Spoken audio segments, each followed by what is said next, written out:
Friends, हमने अपनी पिछली क्लास में क्या पढ़ा था कि फ्रांस एक राष्ट्र बन चुका था, यानी नेशन बन चुका था, और वहाँ के लोगों में राष्ट्रवाद, नेशनलिज्म की फीलिंग आ गई थी। ठीक है, अब यही राष्ट्रवाद की जो भावना थी यूरोप के अन्य देशों में फैलने लगी थी। ठीक है, तो आज हम इस पार्ट में पढ़ेंगे, इस क्लास में आज हम पढ़ेंगे नेपोलियनिक कोड, यानी सिविल कोड ऑफ 1804, यानी 1804 की नागरिक संहिता। ठीक है, तो फ्रांस में बदलाव आ रहे थे और वही बदलाव यूरोप में भी फैल रहे थे। ठीक है, तो इसके पीछे इसमें एक बहुत बड़ा रोल नेपोलियन का था, यानी मॉडर्नाइजेशन लाने का, नेशनलिज्म लाने का, राष्ट्रवाद की भावना लाने का। ठीक है, तो नेपोलियन ने क्या किया था? व्हाट नेपोलियन डिड, प्रशासनिक क्षेत्र में उसने क्रांतिकारी सिद्धांतों का समावेश किया ताकि पूरी व्यवस्था अधिक तर्कसंगत और कुशल बन सके, यानी रैशनल एंड एफिशिएंट। ठीक है, तो उसने बहुत सारे रिफॉर्म्स, यानी introducing many of the reforms that he had already introduced in France, यानी वो बहुत सारे बदलाव लेकर आया था जो वो फ्रांस में पहले ही ला चुका था।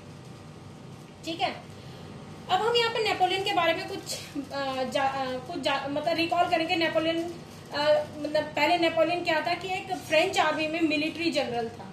जैसा कि आप जानते हैं वो एक मिलिट्री जनरल था फ्रेंच आर्मी के अंदर। वो मिलिट्री जनरल से डिक्टेटर बना। ठीक है, तो वो कैसे बना? आपको पता है कि जब जो जैकोबिन क्लब था, उसका जो हेड मैक्सिमिलियन रॉबेस्पियर था, उसको जब एग्जीक्यूट किया गया तो फ्रांस के अंदर एक डायरेक्टरी बनाई गई, 5 मेंबर्स डायरेक्टरी रूल करने के लिए। ठीक है, लेकिन इस डायरेक्टरी में हमेशा एक इंस्टेबिलिटी रहती थी, अस्थिरता, यानी इनमें एक तरह की इन लोगों में इनके मेंबर्स में हमेशा एक झगड़ा रहता था। तो इस झगड़े का, इस इंस्टेबिलिटी का, अस्थिरता का किसने फायदा उठाया? नेपोलियन ने। तो वो क्या करा, उसने फायदा उठाया और क्या बन गया? डिक्टेटर बन गया। ठीक है, अब जब वो डिक्टेटर बन गया तो उसने धीरे धीरे आसपास की कंट्रीज, यानी बेल्जियम, स्विट्जरलैंड, धीरे धीरे उनको कॉन्कर, जीतना शुरू किया और अपना एक लार्ज एम्पायर बना लिया, एक बहुत बड़ा एम्पायर बना लिया। ठीक है, अब इस एम्पायर के अंदर उसने बहुत सारे रिफॉर्म्स लेकर आया। ठीक है, तो जो वो रिफॉर्म्स लेकर आया और जो रिफॉर्म्स लाने के लिए उसने जो भी स्टेप्स उठाए, तो उन स्टेप्स, उन्हीं को हम बोलते हैं सिविल कोड ऑफ 1804, यानी नेपोलियनिक कोड। ठीक है, तो वो स्टेप्स क्या क्या थे तो हम वो पढ़ेंगे। पहला स्टेप क्या उठाया था उसने? Abolish the privileges based on birth, establish equality before law, यानी जन्म पर आधारित विशेषाधिकार समाप्त कर दिए थे, कानून में समक्ष बराबरी और संपत्ति के अधिकार को सुरक्षित बनाया। आपको पता है कि फ्रेंच जो सोसाइटी थी वो एस्टेट्स में बटी हुई थी। जो पहला एस्टेट और दूसरा एस्टेट था उसको कुछ विशेष अधिकार प्राप्त थे। ठीक है, वो विशेष अधिकार प्राप्त थे, यानी उनको ना कोई टैक्सेस देने पड़ते, तो जो भी टैक्स देना पड़ता था वो सिर्फ तीसरे एस्टेट को देना पड़ता था। ठीक है, तो जो नेपोलियन बोनापार्टे था उसने कहा कि नहीं, इनको कोई भी प्रिविलेजेस नहीं मिलेगी, प्रिविलेजेस सिर्फ काबिलियत के आधार पर, यानी कैपेसिटी और कॉम्पिटेंस के आधार पर मिलेगी। ठीक है, और दूसरा, हम पहले जो कानून होते थे, लॉ होते थे, हर सबके लिए अलग अलग होते थे। राजा के लिए अलग कानून, व्यापारी के लिए अलग कानून, किसान के लिए अलग कानून।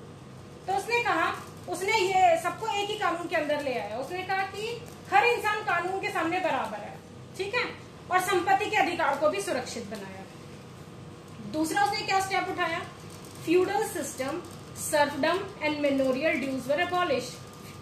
फ्यूडल सिस्टम मतलब सामंती व्यवस्था, सर्फडम मतलब किसानों को भू दासत्व, और मेनोरियल ड्यूज का मतलब होता है जागीरदारी शुल्कों, इन सबसे मुक्ति दिलाई। फ्यूडल सिस्टम क्या होता है कि जो राजा होता था उसके पास एक बहुत बड़ा एम्पायर होता था, तो वो अपनी पावर को क्या करता था? छोटे सामंतों को दे देता था, जो सामंत लोगों से कर वसूलते थे और बहुत ज्यादा मतलब हैवी टैक्सेस उनसे वसूलते थे।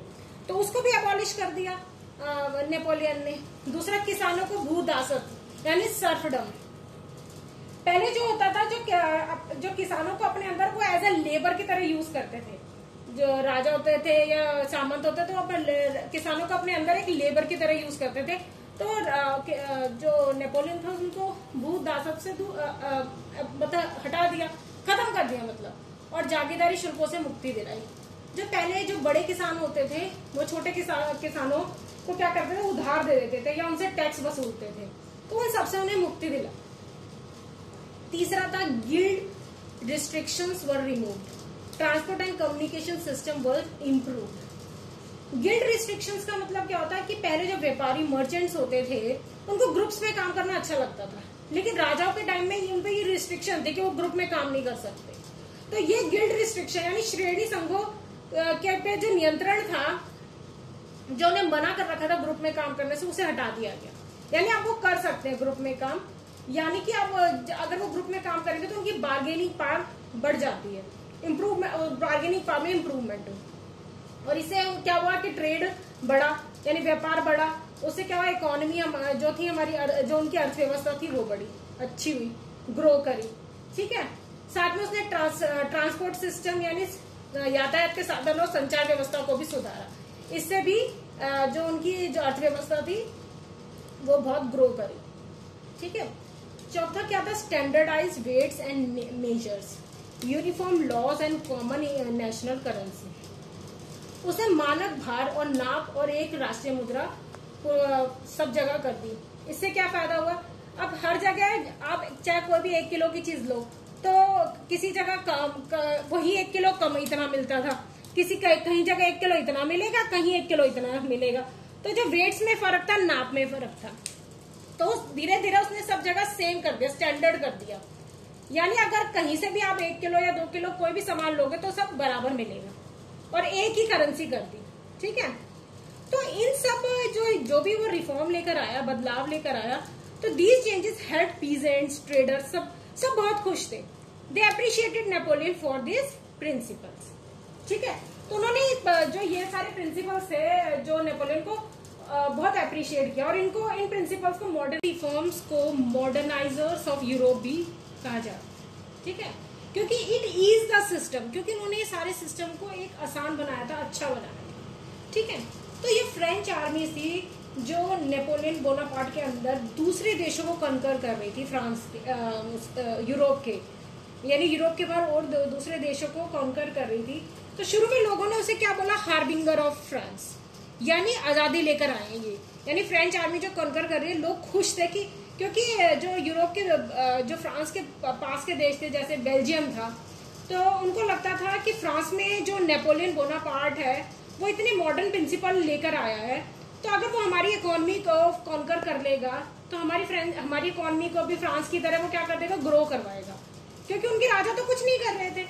ठीक है, इसलिए वो उसको क्या बोलते थे, हार्बिंगर ऑफ फ्रांस, यानी आजादी लेकर आया। उनको ठीक है, तो उनको लगता था कि अगर वो आएगा तो वो हमारी इकोनॉमी उसको भी ग्रो करेगा। तो लोगों के अंदर बहुत उत्साह था, एंथुजियाज्म था, लेकिन ये एंथुजियाज्म धीरे धीरे बड़ा हॉस्टाइल हो गया, यानी लोग उसके अपोज में हो गए।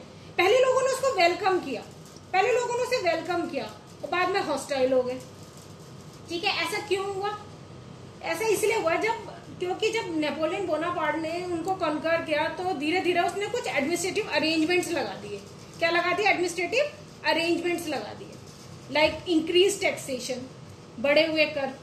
अब वो जो नेपोलियन था वो धीरे धीरे करके अपनी आर्मी को बढ़ाता जा रहा था, दूसरे देशों को जीतता जा रहा था, तो उसको पैसों की जरूरत थी। ठीक है, तो आर्मी के लिए उसे पैसा चाहिए था। उसने धीरे धीरे जिन कंट्रीज को वो कॉन्कर कर रहा था, जीत रहा था, अपनी कॉलोनी बना रहा था, तो उनपे वहां पर उन्होंने कर लगाने शुरू कर दिए, टैक्स लगाने शुरू कर दिए, बढ़े हुए टैक्स लगाने शुरू कर दिए। दूसरा, इंक्रीज सेंसरशिप, यानी न्यूज़पेपर पर सेंसरशिप होता है कुछ रोक लगा देना, कि न्यूज़पेपर्स पे कुछ मतलब कोई भी उसके अगेंस्ट कुछ नहीं लिख सकता। Freedom of speech and liberty, उस पर सेंसरशिप लगा दी। तीसरा, फोर्स कॉन्स्क्रिप्शन, यानी फ्रेंच सेना में जबरन भर्ती, यानी कि क्योंकि उसकी आर्मी बढ़ती जा रही थी, उसे ज्यादा से ज्यादा लोगों की जरूरत थी अपनी आर्मी में, तो वो जिन कंट्रीज को कॉन्कर करता था वहां के लोगों को अपनी आर्मी में जबरदस्ती भर्ती होने के लिए कहता था।